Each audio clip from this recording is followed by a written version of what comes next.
League of Legends teases a time-warping new champion. King of Wushu shows us its DirectX upgrade. Skyforge developers tell us what happens when their world gets invaded, and Robocraft is breaking the meta with a new core game mode.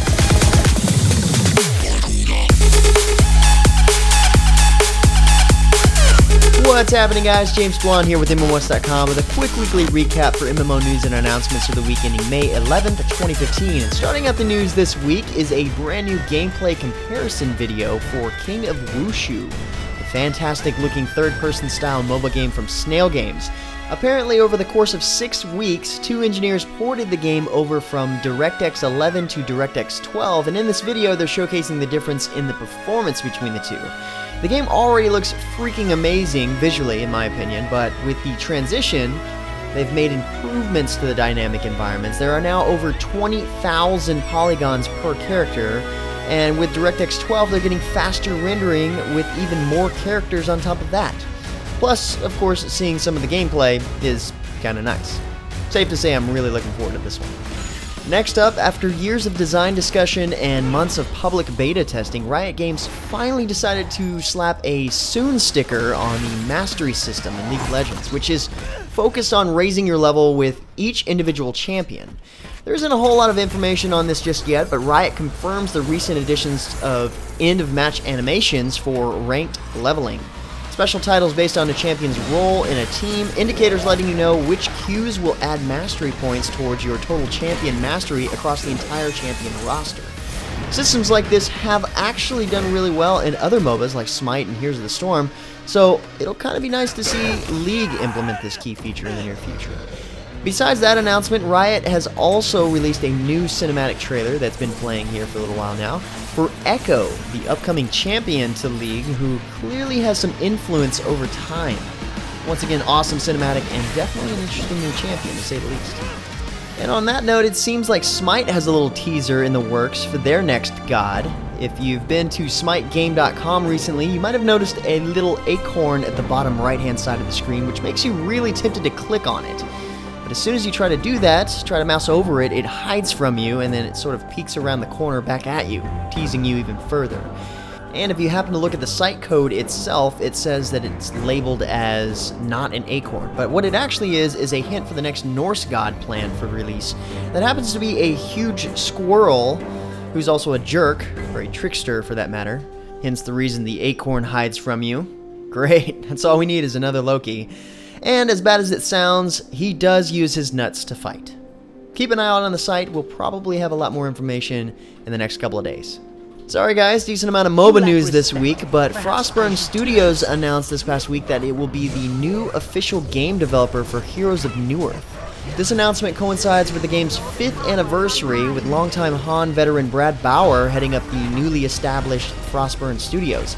The current Han dev team will be transitioned over to the new studio, so players shouldn't really see much impact on the user experience as well as the game continuity. According to Bauer, the new focus for Han will be establishing deeper community engagements and delivering quality in-game experiences. You'd think they would be doing that already, so pretty much it's just a shift in ownership, not a whole lot of change there. It could mean good things though for the game being under new management. I guess we'll see. Earlier last week, Dizzy PW got a chance to talk to the co-founder of Lightbulb Crew, which is the developer behind Games of Glory, an indie-based MOBA shooter mashup that, according to Dizzy, sort of feels like playing Smite if it was in an isometric perspective. Every attack is aimed, and most attacks have a short range or narrow hitbox, so it really offers a bit more challenging fights, which seems to be what the game is focused on.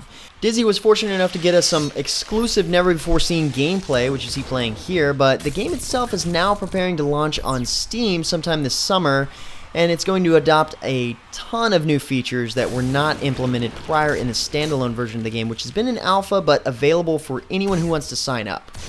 Even here, it kind of seems like the game is still in early development, which it is, but along with the Steam launch, we'll see a brand new map, a complete overhaul to the controls in the game.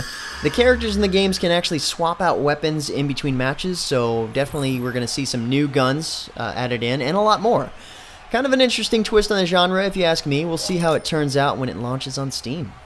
And speaking of coming to Steam, as you guys already know, Tera landed on Steam this past week on May 5th, along with the brand new Gunner class, which also has a new class overview video you see playing here.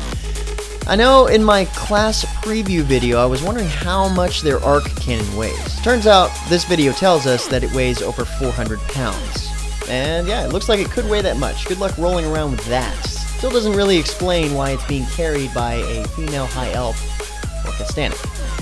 Anyway, to celebrate the launch of the new class and Steam debut, like I mentioned in the past, Enmass is giving away a welcome package that includes the Extreme mount, an extra character slot, and a couple of consumable items in order to get your gunner going. Tera's doing pretty well on Steam. According to Steam charts, the current player average is close to 14,000 players at any given time. Not bad. Earlier last week, the Lord of the Rings Online launched its huge Update 16 that introduces new instances, new regions, the imbuement system, and plenty more. Ashes of Osgiliath, I guess that's how you pronounce that, lets players explore 3 new instances in order to keep an army of the Witch King at bay. Each one of these new instances resides in a new region, so 3 new regions and over 100 new quests to go with them. The other cool part of this update is the imbuement system, which lets you forge your legendary weapon to make it more powerful by giving it a name, basically. This is an alternative advancement system for legendary items that's set to expand from update to update. The new system is available at level 100, and it permanently transforms a legendary item so it never needs to be reforged or reconfigured again. Makes it feel a little bit more legendary this way, and it's supposed to reduce the grind and craft aspects of the old system. The week before last, ArenaNet introduced the Chronomancer, elite specialization for the Mesmer profession in the Guild Wars 2 Heart of Thorns expansion, and this past week, we're introduced to the Dragon Hunter, the elite specialization for Guardians. This new option for the Guardian transforms their fairly short-range abilities into long-range abilities, which now helps to support allies while fighting on the backlines. Totally different than the Guardian before. With that, there's a more physical aspect to the Guardian now, and their powers in light wielding have deepened to the point that they can better physically manifest objects into the world and then send them flying right at the enemy. Kinda cool, actually. Next up, Ekko of Soul returns to the news this week with a spotlight on the variety of PvP options the game offers. And after playing the game for a little while, I realized that the dungeons and PvP are definitely the primary focuses of this game. There isn't a lot of grinding to begin with, and you level really quick to get to the late game content fast. The dungeons are pretty much the most challenging aspect of the game, and it doesn't have a dedicated healing class, so everybody playing together has to watch each other's back. Even more so, I imagine, in PvP. Plus, they also mentioned in the video that you could spend pretty much all of your time in PvP without even touching the PvE. So, gaining gold, different gear, all kinds of stuff. So the PvP in Ekko of Soul consists of the 15 versus 15 battlefields. They have 2 of those. 5-on-5 challenge arenas, that's higher level. Guild versus guild battles, and of course the traditional one-on-one duels. To learn more, check out the newest Spotlight video at the site posted at MMOHuts.com, and look forward to my first look on Ekko of Soul coming to you guys really soon. Also, last week, Skyforge released a new developer diary discussing invasions and what they mean for players. According to the developers, the reason Aelion has such a variety of environments on its surface is due to the past invasions. The coastline was transformed by multiple invasions of aquatic creatures. The mechanoid invasions, of course, brought the new technology to the world, and other invaders brought infections and viruses to the world. All of these caused drastic changes to the planet itself.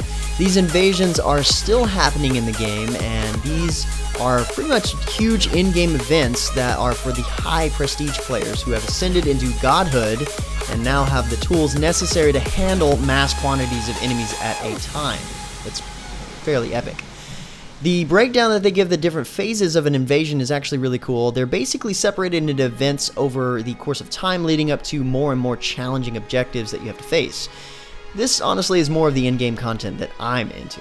But finally, for a last bit of news, we have a huge update for Robocraft that sort of slipped past us last week that completely changes the metagame, replacing the core game mode with a more objective-based game mode. They've almost gone MOBA style with this new approach, increasing the team-based strategy Now you have unlimited respawns, but of course have longer cooldowns as the match progresses.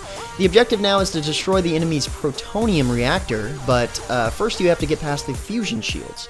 So there are various tactical elements that are added in, like overclocking and the fusion shields, that changes the gameplay based on the tier of robots. And don't worry, if this new playstyle isn't quite your thing, they've kept the previous battle mode, but call it classic mode now. It's a pretty drastic change to the gameplay, and developers expect it to evolve nicely over time as players get used to these changes, but there are a ton of changes. Anyway guys, that's about it for all the major MMO news and announcements of this week. Stay tuned to the giveaway section at MMOHuts.com. We'll be setting up a really cool Warframe giveaway very soon that you're not going to want to miss. Like always, if you're looking for more information about the news featured in the recap, check the links in the description below. Otherwise, head over to the brand new MMOHuts.com for even more MMO news. Feel free to discuss the news in the comments below, or head over to MMOHuts.com/forums. Until next time guys, that's going to be it from me. I'm James Blonde. See you out there, gamers.